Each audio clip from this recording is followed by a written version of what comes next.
Hi, hello. Subscribe lang kayo dito. Mag-iingat kayo.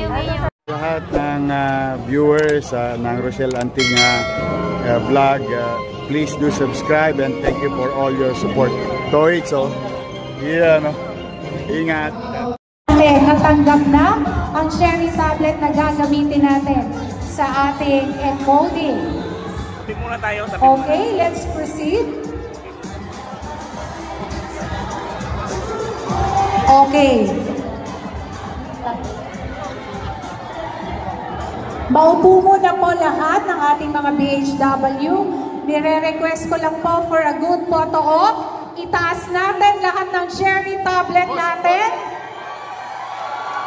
Iwagayway natin ang ating tablet.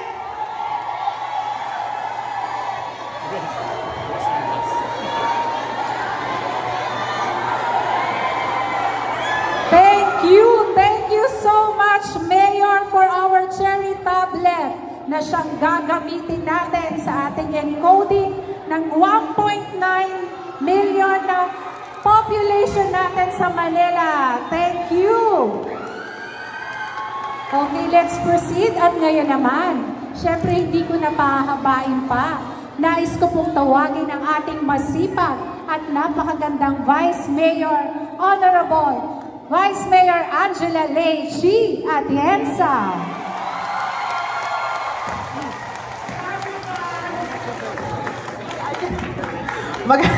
Magandang umaga sa inyo lahat. Kamusta po kayo? Well, bago po ang lahat, gusto ko munang bumati sa ating napakagaling na alkalde na si Yorme Isko Moreno Dumagoso. Good morning, Yorme. Sa ating hindi natutulog na si Director Grace Padilla. Tama ako, di ba? Kay Sir Wilson Chan, Director ng eMed Healthcare Solutions Incorporated. Kay Clarence Sevilla, PhilHealth Representative. Nandito ba siya? Nandyan siya. Hello po. Ma'am Lalaine Lapitan, PhilHealth Representative rin. And sa lahat ng mga barangay healthcare workers na narito ngayon. Alam niyo po, nung kami nangangampanya ni Yorme, talagang sinabi niya sa akin na gusto niyang pagandahin ang healthcare system dito sa ating lungsod. At narinig rin niya ang hinaing ng mga barangay health workers na alam niya, miss niyo na ang kalinga at suporta mula sa gobyerno. Kaya pagpasok lang namin dito ni Yorme, doon ko na-realize buhay na buhay ang dugo ng mga BHW dito sa Manila. Na kahit na anong ininda namin ni Yorme, within that 100 days, nakita nyo naman, kayo talaga ang ginawang prioridad. Kaya palakpakan natin ang ating alkalde na si Yorme Isko Moreno Dumagoso. Ang taray nyo, sosyal! Mga tablet kagad. But nevertheless, alam nyo, nandito ako para ipakilala ang isang tao na alam ko naman kilalang kilala nyo na at mahal na mahal ninyo. Pero, gusto ko lang i-share sa inyo na pagkus ang iniisip ninyo ang aming tambalan, nag-umpisa lang ngayon. Pero sa totoo lang, ang tambalan namin, nag-umpisa nung kami ay bata pa. Nung siya ay 23 years old at ako ay isang nene pa. Dahil noong mga panahon na yon, nung siya ay tumatakbo bilang konsihal ng Tondo, ako naman po ay tumutulong sa aking ama, nung siya ay tumatakbo bilang mayor ng Maynila. Doon ko po nakita ang kagalingan ng ating alkalde.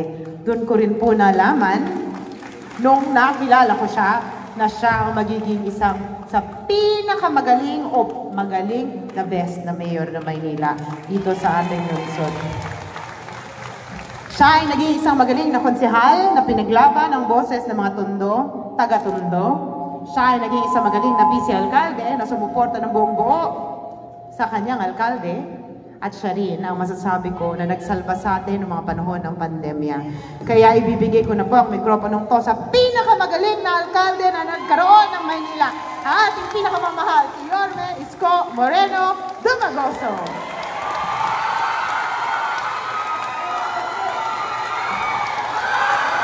Thank you. Mahal po kayo. Maraming salamat. Maraming salamat sa ating maganda at masipag na Vice Mayor Chi Atienza. Sa ating pong mga bisita, lalong-lalo na sa PhilHealth, no? Ang ating partner sa pag-deliver ng kalusugan sa ating maayos na programang pangkalusugan para sa ating mga kababayan sa lungsod. Palakpakan natin ang PhilHealth. At ang ating magiging partner, alam niyo,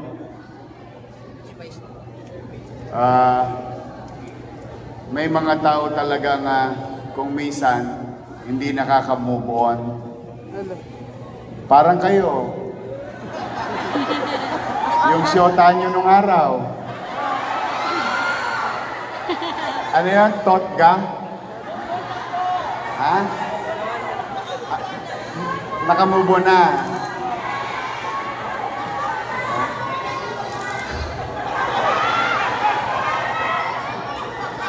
Kaya ang buhay hindi magiging masayahin kapag lagi ka nakalingon sa likod. Kasi habang naglalakad ka, pag lagi ka nakatingin sa likod, madadapa ka lalo. Kaya kailangan, pag nagdaan na ang panahon at nagpasya na ang panahon, dapat move on na. But recently, with Manila Health Department, may ilang pa yatang individual na hindi naka-move on. Pinahirapan tayo. We were put in the dark. We were shut down immediately by our partners because they are friends with others of the past. That's sad. Pero sabi ko nga, ano pa bang pagsubok ang pwede ko makaharap na hindi natin maalpasan? Lahat na yata ng suliranin, para na tayo nag-Sharon Cuneta. Hindi binalot. Pasan ko ang daigdig. Napanood niyo ba yan? But then again, kapag may isang pinto ang nagsarado, maraming pwedeng bintanang magbukas. At sa bintana, medyo mataas. Pag lumabas ka sa bintana. Kaya tayo'y hahanap ng mga tulay para tayo'y makadausdos at makamove on ng maayos. Today, we are going to a journey with our partners and new partners with enough tools and knowledge in the coming days, weeks of our lives, making it efficient, mas maging episyente tayo na mayakap ang lahat ng mamamayan sa lungsod ng Maynila.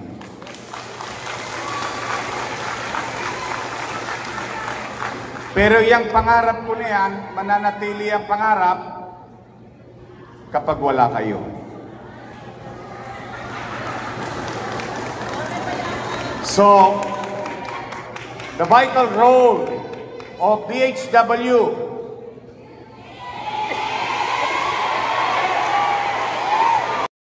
of non-medical portion of the Manila Health Department.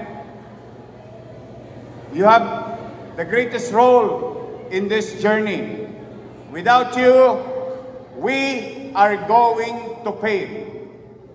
So nakasalalay sa pagiging episyente ng bawat isa sa inyo. Let's do this. Let's do this together for our people of Manila.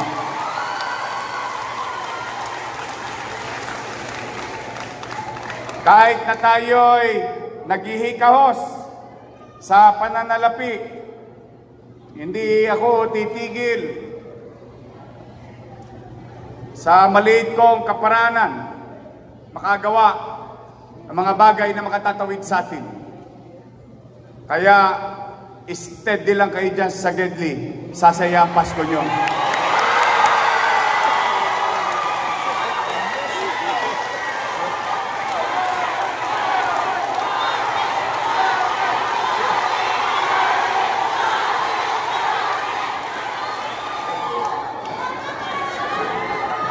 Sasaya ang Pasko nyo kasi buhay pa kayo sa Pasko.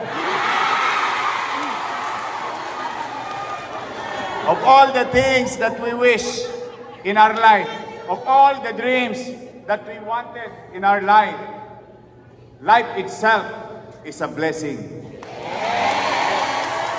Especially if it is a healthy life. And that is our Christmas gift to every Manileños in the city of Manila for 2026. We can do it.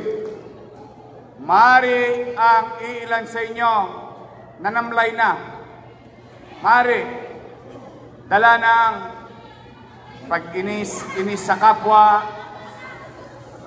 pagka minsan malayo ka sa kusina, minsan si ma'am, si sir may favorite pero ikaw hindi ka favorite. Eh mas maganda ka naman doon sa favorite ni ma'am. Nakachinchang suka pa.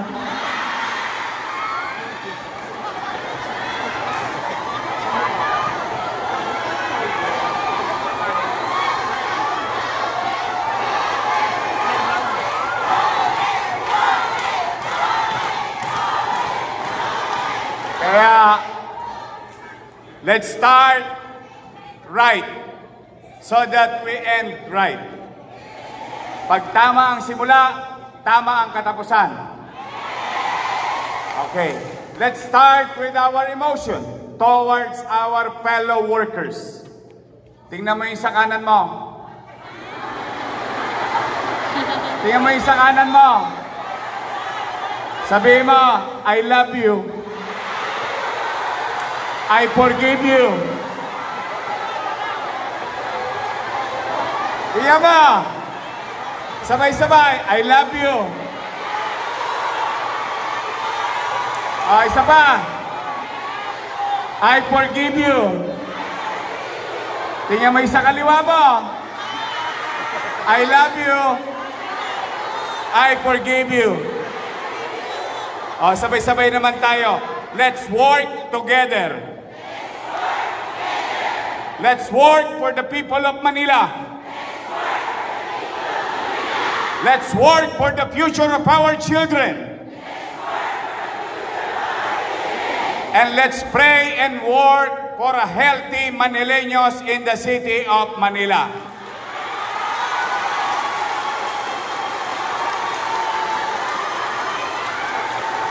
Uli, I hope the message is clear.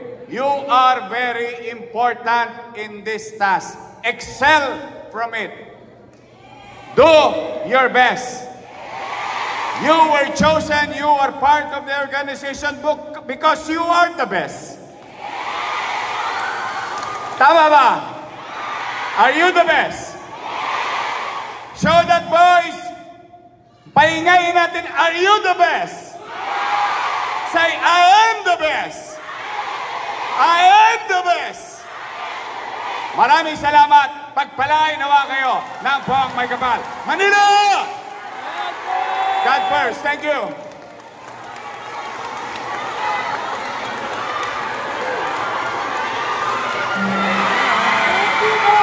Iwagay-iwain natin muli ang ating tablet na binigay ng ating Yorme.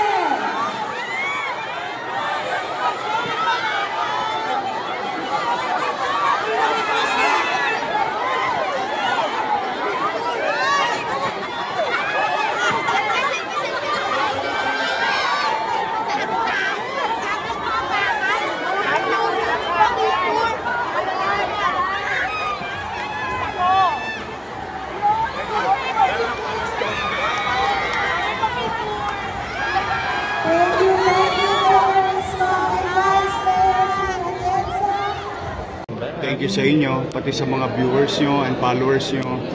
Oh, marami na kayong aabangan. Yes, excited Handa na po ba kayo kami. mapuyat? Yes naman, your man. Ay makapagpasalamat sa inyong lahat. At sa ating mga vloggers, shout out sa lahat ng vloggers. You survive. Abonado pa kayo. Thank you very much sa inyo, ha? Hi, hello. Subscribe lang kayo dito. Mag-iingat kayo. Lahat ng viewers ng Rochelle Anting vlog, please do subscribe and thank you for all your support. Toits, yeah, no? Ingat.